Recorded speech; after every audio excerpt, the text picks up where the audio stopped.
Okay, so this is the second part then of two part video, and I want to set out MFC development for Black Scholes here.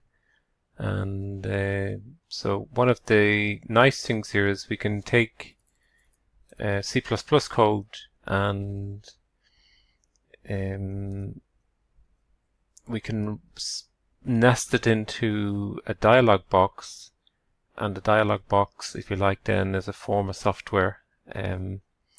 Okay, so I need to give each of these boxes names, and then so when we put values into the boxes and click a button here to run the Black Scholes estimation, that the code that I set out will know where to find the actual values for the parameters.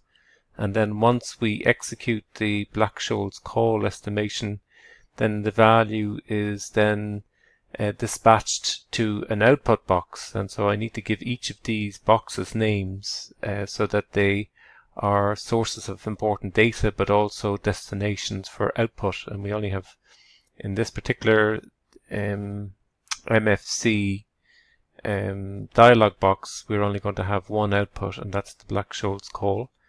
Okay, so to simplify this, what I might do is just illustrate in the first instance what kind of name we might give this box. So for instance, this particular box, so it's not, there's no caption here. We have to go to the ID, and then I'm going to say lowercase text, okay, and then underscore, and then I'm going to put in S. Okay, and I'm going to do that for each of these boxes here. So I'm going to pause the video now and set that out. Okay, so I've done that for each of these boxes. Then the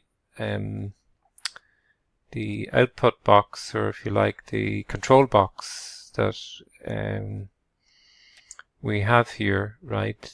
If we check the ID here, it's text K, and the name is text K, text T, and so on, right? Text R, Q, and V. When I come over here, we need to change this. It's the ID here is IDC, and then so I need to put in here text and call, and these are very specific names that I'm giving that will relate to some code that I will show you in a moment. Now, we have parameter inputs, and then we have this output, which is going to be call, and we need an action button, which we have, and probably would be nice to give that a name. So I'm going to maybe redimension the button here. So I just stretched it out, and then I come down to caption, and I'm going to say Black Scholes, and I'll just leave it as Black Scholes, and that should be fine. And then that's not actually doing anything at the moment, right? There's no code here that we've introduced to say what it is this Black Scholes button does. But if we want to add the code, then we just double click and we go into if we look at maybe the Solution Explorer, you can see here we're in this resource file, and I want to add code here. So if I go back to the original code that I have, I need to include these references to different libraries that I need to pull down. So it's not always automatic that mathematical terms can be invoked, and to invoke it we need to put that in. So I'll take, just as before, we should include these in. In fact, we should also include in, we have this function to estimate the normal cumulative probability using Boole's rule, and so I need to bring those functions in, introduce them into the dialog box and these files, these references to libraries. I need to copy that and then go back in and put into into our MFC Black Scholes 4.rc, so this resource file. Okay, so I'll just paste that in.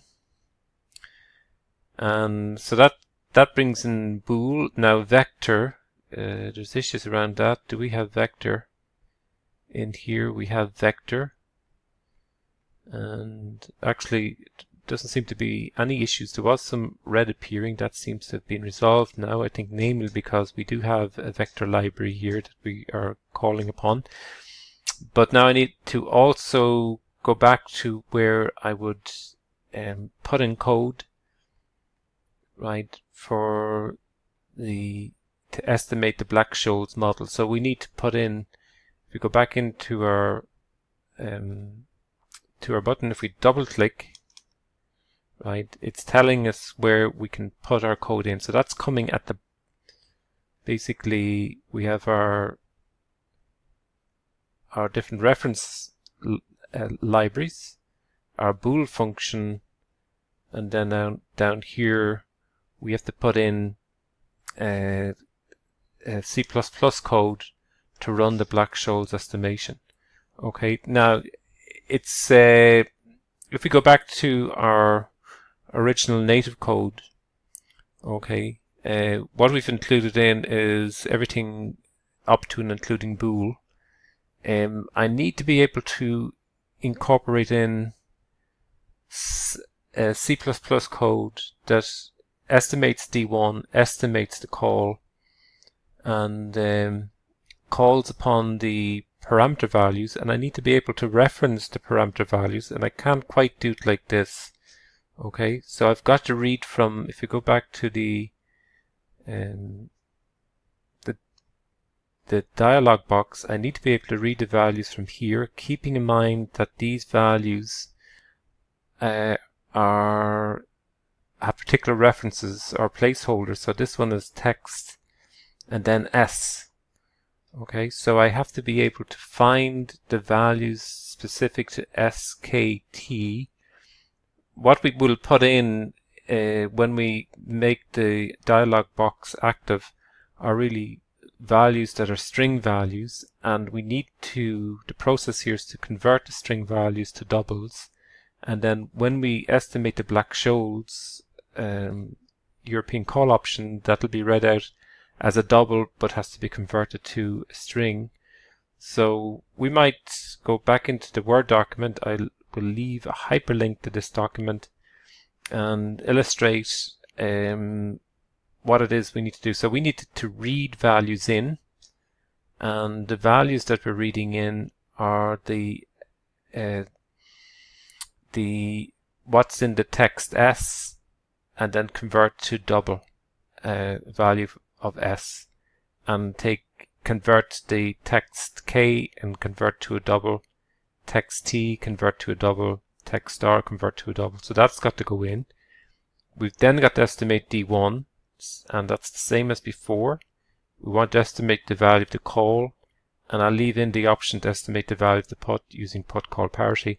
And then we've got the output values from the text call, and convert the estimate of the call value. So the call value here is estimated here. I've got to convert that into back to a string. So the double that I get for the call, I want to convert that back and put into the output box. So basically I could take all of this code here, and I'll copy, and then I go back into the Visual Studio, and then I'll come back to where we had inputted in, where we're being prompted to put in the what's controlling the action button. Okay, so we're basically whatever's in the text S,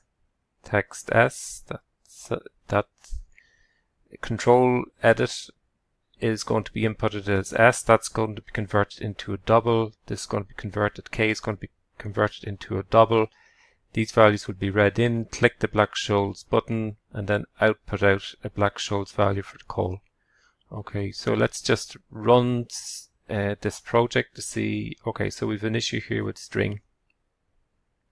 Okay, so that's an issue. We need to go back to our reference libraries, and okay, so we'll just take, if you like, let's just take this, include, edit, copy, and then we'll paste in paste.